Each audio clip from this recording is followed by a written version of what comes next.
Assalamualaikum warahmatullahi wabarakatuh. Nama saya Firliana Zalia Putri akan mempresentasikan mengenai analisis QFD studi kasus pada Kokum. Sejarah dari QFD, yaitu Quality Function Deployment, merupakan pengembangan dari praktek dan pengalaman dari berbagai industri Jepang, yang diperkenalkan pertama kali oleh Yoji Akao, seorang Professor of Management Engineering dari Tamagawa University pada tahun 1996.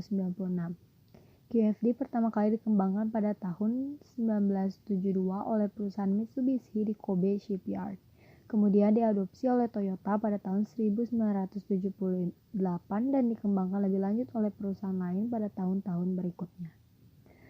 Sedangkan definisinya, QFD merupakan metodologi yang digunakan perusahaan untuk mengantisipasi dan menentukan prioritas dari keinginan dan kebutuhan konsumen sekaligus menggabungkan keinginan dan kebutuhan tadi ke dalam suatu produk ataupun jasa. Manfaat dari QFD yaitu memberikan atau mempertinggi daya saing dengan memperbaiki secara kontinu kualitas dan produktivitas. Manfaat dari QFD antara lain fokus pada pelanggan, efisiensi waktu, orientasi kerja sama tim, dan orientasi pada dokumentasi. Menurut West dan Davis pada tahun 2000. Lalu prosesnya sendiri, QFD memiliki 4 proses, yaitu pertama ada tahap perencanaan produk. Pada tahap ini perusahaan menerjemahkan karakteristik dari kualitas yang menjadi keinginan pelanggan yang nantinya menjadi karakteristik teknik perusahaan. Mengumpulkan data kebutuhan dari konsumen, peluang, dan persaingan dan kemampuan teknis organisasi untuk memenuhi setiap kebutuhan konsumen. Tahap kedua yaitu tahap perencanaan komponen. Dalam tahap ini, perusahaan melakukan proses penerjemahan dan pengembangan dari karakteristik teknik perusahaan yang dihasilkan dari tahap sebelumnya. Pada bagian ini, karakteristik teknik perusahaan diuraikan menjadi detail dan membentuk karakteristik kualitas per bagian. Konsep dari produk ditentukan pada tahap ini. Kemudian bagian-bagian tersebut ditentukan manakah yang paling terpenting untuk memenuhi keinginan konsumen. Lalu yang ketiga ada tahap perencanaan proses. Setelah produk tercipta, maka perusahaan menentukan tahapan dan parameter ke dalam karakteristik proses produksi. Lalu yang keempat ada tahap perencanaan produksi. Pada tahap ini tercipta proses keselarasan antara karakteristik proses dengan karakteristik keinginan bagian produksi. Dalam perencanaan produksi, petunjuk-petunjuk pekerjaan dibuat untuk memantau produksi, jadwal pemeliharaan, dan pelatihan keterampilan operator-operatornya. Lalu ada House of Quality. Menurut Cohen, berikut merupakan tahap menyusun dari House of Quality. Yang pertama itu ada tahap 1, matriks kebutuhan pelanggan, yang meliputi 1. Merumuskan siapa pelanggannya, lalu 2. Mengumpulkan data kualitatif berupa keinginan dan kebutuhan dari konsumen, lalu yang ketiga menyusun keinginan dan kebutuhan tersebut, dan terakhir membuat diagram afinitas. Tahap 2 yaitu matriks perencanaan. Tahap ini bertujuan untuk mengukur kebutuhan pelanggan dan menetapkan tujuan performansi kepuasan. Lalu ada tahap 3, respon teknis, dilakukan transformasi dari kebutuhan konsumen yang bersifat non-teknis menjadi data yang bersifat teknis untuk memenuhi kebutuhan tersebut. Lalu ada tahap 4, yaitu menentukan hubungan respon teknis dengan kebutuhan konsumen. Tahap ini menentukan seberapa kuat hubungan antara tahap 3 dan tahap 1. Lalu ada tahap 5, korelasi teknis. Pada tahap ini memetakan hubungan antara respon teknis sehingga dapat dilihat apakah suatu respon teknis dipengaruhi atau mempengaruhi respon teknis lainnya dalam proses produksi. Lalu ada tahap 6, benchmarking dan penetapan target. Pada tahap ini perusahaan menentukan respon mana yang harus dijadikan fokus dan bagaimana jika dibandingkan dengan produk sejenisnya. Nah, seperti gambar di sebelah kanan itu merupakan gambaran dari House of Quality secara umum.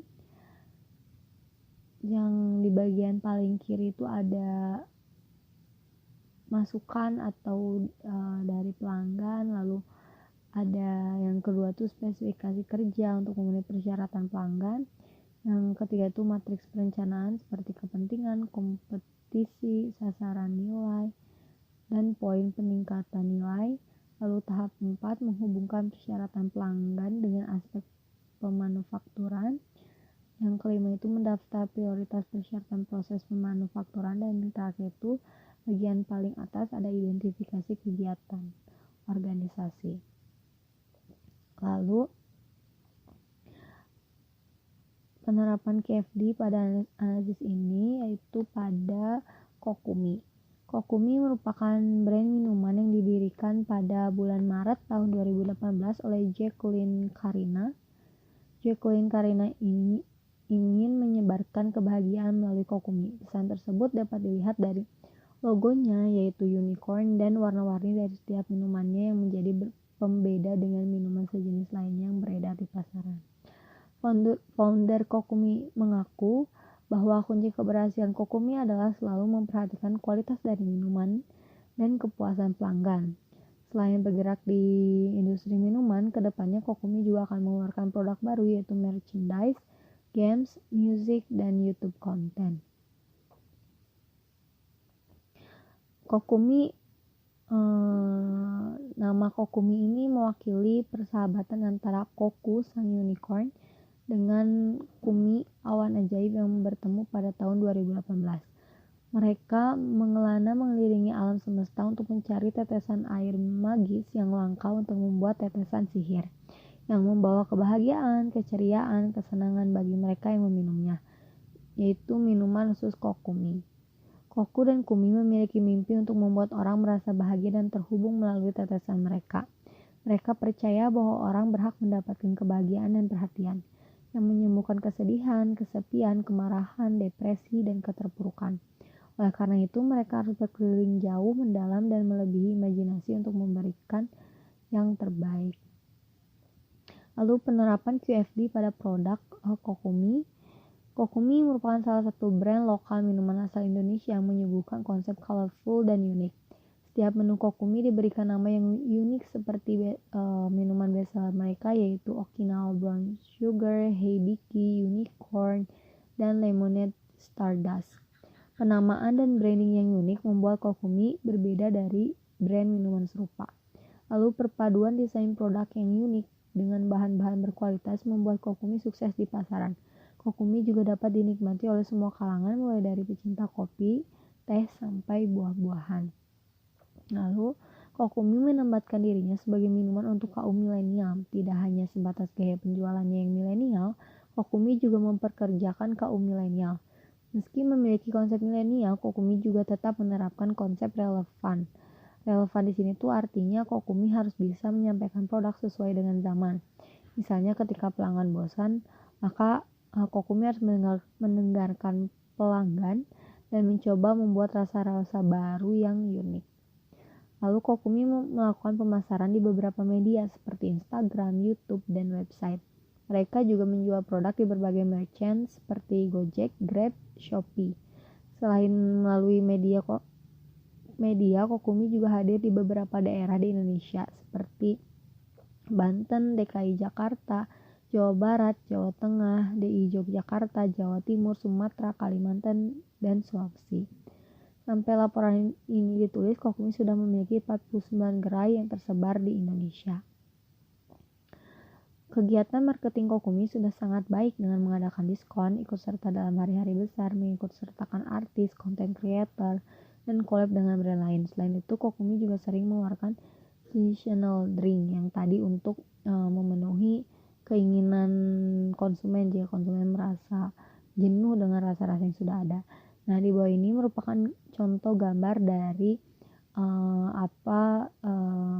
yang diusahakan oleh marketing dari Kokumi. Seperti yang gambar pertama itu mereka mengadakan diskon.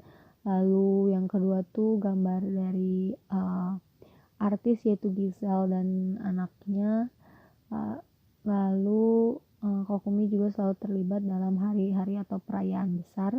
Seperti di sini contohnya Hari Pancasila. Lalu Kokumi juga bekerja sama dengan merek salah satu mie terbesar di Indonesia.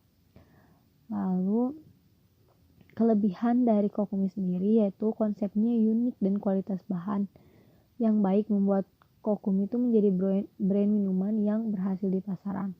Kokumi mampu meraup omset sekitar 1-2 miliar per bulan. Angka tersebut terbilang fantastis untuk brand yang baru berdiri saat itu. Selama 2 tahun mereka sudah bisa menghasilkan 1-2 miliar per bulan. Lalu proses pemesanan Kokumi sangat mudah, bisa melalui online seperti GoFood, GrabFood, Shopee Food, dan bisa langsung melalui offline store yang tersebar di Indonesia. Dalam pelayanannya, konsumen dapat bertanya melalui sosial media Kokumi, lalu pembayaran juga dapat dilakukan dengan mudah jika membeli di offline store. Pembayaran dapat dilakukan secara cash, debit, ataupun e-money. Sedangkan jika melalui online store, pembayaran dapat dilakukan melalui cash ataupun e-money yang berlaku di masing-masing merchant. Kekurangannya itu adalah harganya yang masih kurang bersahabat. Lalu analisis kepuasan konsumen. Kokumi sudah cukup memenuhi keinginan dan kebutuhan konsumennya dengan desain produk yang unik, inovasi minuman, cita rasa, dan bahan yang berkualitas menjadi nilai tambah untuk Kokumi. Selain itu, sesuai dengan moto Kokumi yang ingin memberikan pesan positif dengan posan di Instagram mereka, misalnya mengenai tips self-care. Sedangkan untuk menutupi kekurangannya, Kokumi sering memberikan diskon atau penawaran-penawaran menarik yang disampaikan melalui sosial medianya. Lalu analisis SWOT-nya, kekuatan dari Kokumi yaitu pertama, memiliki branding yang unik sehingga mencolok dibandingkan dengan pesaingnya. Kedua, produknya yang relevan dengan zaman, sangat cocok untuk anak muda. Lalu ketiga, penyajiannya yang cepat. Keempat, menu yang inovatif. Dan kelima, desain gerai yang unik. Lalu kelemahannya, harga untuk membuka franchise Kokumi ini yang sangat mahal. Kedua, gerai yang masih terbilang sedikit. Lalu ada peluangnya yang pertama ada anak muda yang suka mencari produk yang sedang naik daun. Jadi Kokumi itu memiliki peluang pasaran di anak muda yang selalu pengen cari something yang kekinian. Lalu kedua, rasa produk yang familiar dan dapat diterima masyarakat. Yang ketiga, mau menjadi tujuan masyarakat untuk berbelanja. Lalu ancamannya, pertama, kompetitor dengan produk yang sama semakin menjamur. Yang kedua, isu-isu malnutrisi yang sering menyerang produk cepat saji. Terima kasih. Begitu paparan dari analisis QFD pada Kokumi. Wassalamualaikum warahmatullahi wabarakatuh.